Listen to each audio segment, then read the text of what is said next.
অন্তর্বর্তীকালীন সরকারের প্রধান ডক্টর মোহাম্মদ ইউনূসের সঙ্গে পাকিস্তানের প্রধানমন্ত্রী শাহবাজ শরীফের এই হৃদ্যতাপূর্ণ সাক্ষাৎ গত সেপ্টেম্বরের। এই দুই নেতার দেখা হয়েছিল যুক্তরাষ্ট্রের নিউ ইয়র্কে। সেখানে তারা গিয়েছিলেন জাতিসংঘের সাধারণ পরিষদের অধিবেশনে অংশ নিতে।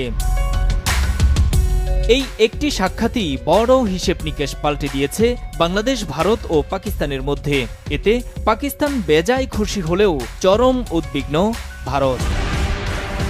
শাহবাজ শরীফের সঙ্গে সাক্ষাৎ হলেও ভারতের প্রধানমন্ত্রী নরেন্দ্র মোদীর সঙ্গে সে সময় ডক্টর ইউনূসের দেখা হয়নি। এর পেছনের কারণ হিসেবে সরকারের তরফ থেকে বলা হয় দুজনের সময়ের মিল হয়নি। কিন্তু এটি একমাত্র কারণ নয় বলে মনে করছেন বিশ্লেষকরা।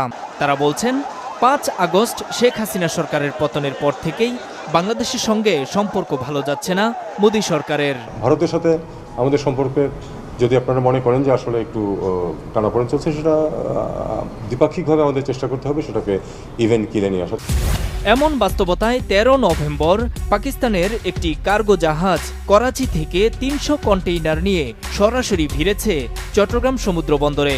বিষয়টিকে ঐতিহাসিক বলা হলেও কপালে চিন্তার ভাঁজ পড়েছে ভারতের।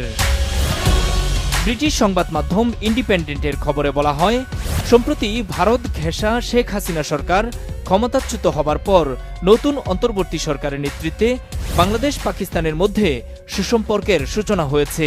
এটিকে শেখ হাসিনার গত ১৫.৫ বছরের শাসনামলের কূটনৈতিক ব্যবস্থার পুরো উল্টো বলে উল্লেখ করা হয়েছে প্রতিবেদনে। অন্যদিকে এমন সামুদ্রিক যোগাযোগ স্থাপনে উদ্বিগ্ন ভারত।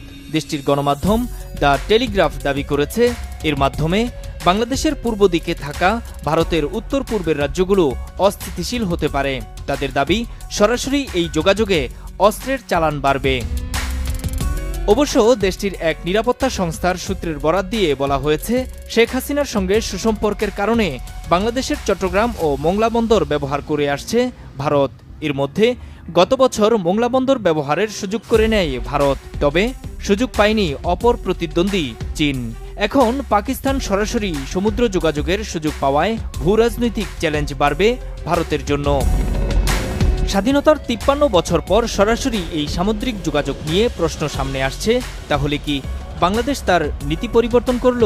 এর জবাব পাওয়া যায় পররাষ্ট্র উপদেষ্টার কথায়। তিনি বলেছিলেন, পাকিস্তানের সঙ্গে দূরত্ব রেখে লাভ নেই।